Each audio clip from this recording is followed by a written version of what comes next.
आज स्टार्ट करेंगे linear inequality. Class 11th का चैप्टर है ये और आपको जेई में भी हेल्प करेगा, है ना। इसको समझने से पहले हम जान लेते हैं लीनियर इक्वेशन क्या होती है। लीनियर इक्वेशन जो हमने 9, 10th, 8, 9, 10th में पढ़ा था, इसका हाईएस्ट पावर कितना होना चाहिए? 1 होना चाहिए। पहला है x प्लस वाई, जैसे एग्जाम्पल ले लेते हैं x plus y equals to 4, है ना। यहाँ पर देख रहे हो आप कि x के पावर में भी 1 है, y के पावर में भी 1 है। हाईएस्ट पावर निकालेंगे तो कितना आएगा? 1 आएगा, राइट। इसी को हम कहते हैं लीनियर इक्वेशंस। और भी एग्जांपल ले सकते हैं 3x equals to 2 as much, okay. फिर देखते हैं, इसी से देखते हैं हम लीनियर इन इक्वेशंस, जहाँ पे जरूरी नहीं है कि LHS RHS के इक्वल हो भी सकता है या फिर इक्वल नहीं भी हो सकता है। इसके 4 फॉर्म में हम इसको डिनोट कर सकते हैं, जैसे x is less than y, x is greater than y, x is less than equals to y and x is greater than equals to y, okay. यहाँ हम इस चैप्टर में 2 वेरिएबल्स फॉर्म पढ़ेंगे, जैसे 1 वेरिएबल में और 2 वेरिएबल। 1 वेरिएबल जैसे example ले लिया, सिर्फ x में इक्वेशन दी हुई है, और 2 वेरिएबल्स x और y दोनों में दी हुई है, ओके। इससे 4 कैटेगराइजेशन बनते हैं आपके लीनियर इनइक्वालिटीज के। सबसे पहले हम देखते हैं न्यूमेरिकल इनइक्वालिटीज। ये क्या होता है? जैसे न्यूमेरिकल इनइक्वालिटीज का मतलब है जहां पर सिर्फ नंबर्स का यूज हो, जैसे 3 is less then 5, 5 is less then 7, है ना। या फिर लिख सकते हो -1 इज ग्रेटर देन -5, या फिर 7 इज ग्रेटर देन 6, राइट।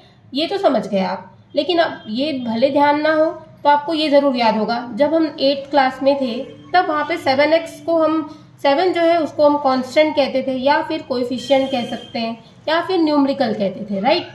जो x है उसे हम वेरिएबल्स कहते थे, ठीक है। इतना बेसिक तो समझ गए होंगे आप। उसके बाद हम नेक्स्ट देखते हैं लिटरल इनइक्वालिटीज। ये क्या होता है? लिटरल मतलब जहां पे वेरिएबल्स और न्यूमेरिकल्स दोनों का यूज हो, ठीक है। जैसे example -3x is greater then 5, तो यहाँ पर, या फिर 4x plus 5 is less than equals to 4, ये हम ले सकते हैं। और भी कैटेगराइजेशन है on the basis of sine. पहला है साइन इनइक्वालिटीज, मतलब क्या?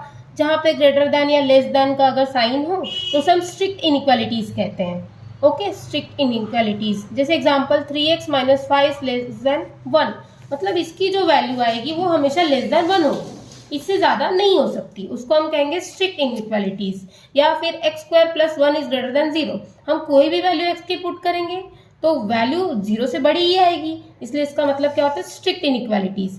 दूसरी टाइप है स्लैक इनइक्वालिटीज, जिसमें आप ग्रेटर देन इक्वल्स टू भी बोल सकते हो या फिर लेस देन इक्वल्स टू भी कह सकते हैं। मतलब क्या होता है?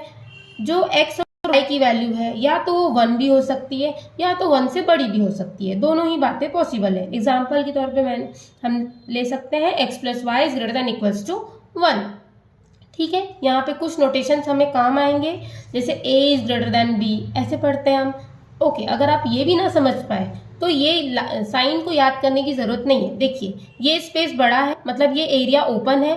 जो एरिया ओपन रहता है वो हमेशा साइड बड़ी रहती है, और जो एरिया ओपन क्लोज रहता है उसे हम छोटी साइज कहते हैं। तो ये हमेशा ओपन एरिया है, मतलब ए हमेशा बड़ा होगा बी से। यहाँ पर देखिए ओपन एरिया बी की तरफ, मतलब यहाँ बी बड़ा है ए से, ओके। तो इसको हम लेसर देन कहते हैं, इसे ग्रेटर देन कहते हैं, है ना। और ये ग्रेटर देन इक्वल्स टू की साइन है, ये नॉट इक्वल्स टू बी होगा, ओके।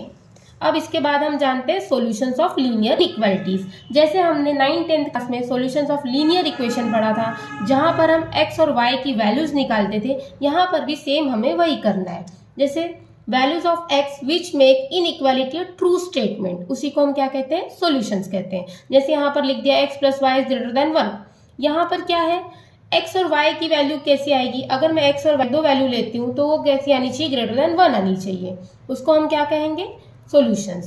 सेम वही है जो हमने 9th 10th क्लास में x और y की वैल्यूज निकाली थी। पर इनइक्वालिटीज पढ़ रहे हैं तो जरूरी नहीं है कि x की वैल्यू एक ही हो और y की वैल्यू भी एक ही हो, बहुत सारी वैल्यूज हो सकती हैं।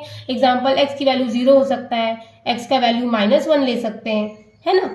और फिर y हम ग्रेटर देन ले सकते हैं, 2 ले सकते हैं, 3 ले लेंगे, सॉरी 2 लेंगे तो छोटी हो जाएगी वैल्यू, है ना। 3 ले सकते हैं, इस तरह से तो बहुत सारी वैल्यूज बन जाएगी, तो उसको हम कहते हैं solution set, okay. Solution set मतलब क्या होती है? All possible values of x, ठीक है। नेक्स्ट लीनियर इनइक्वालिटीज के जो रूल्स हैं उसे हम नेक्स्ट वीडियो में पढ़ेंगे।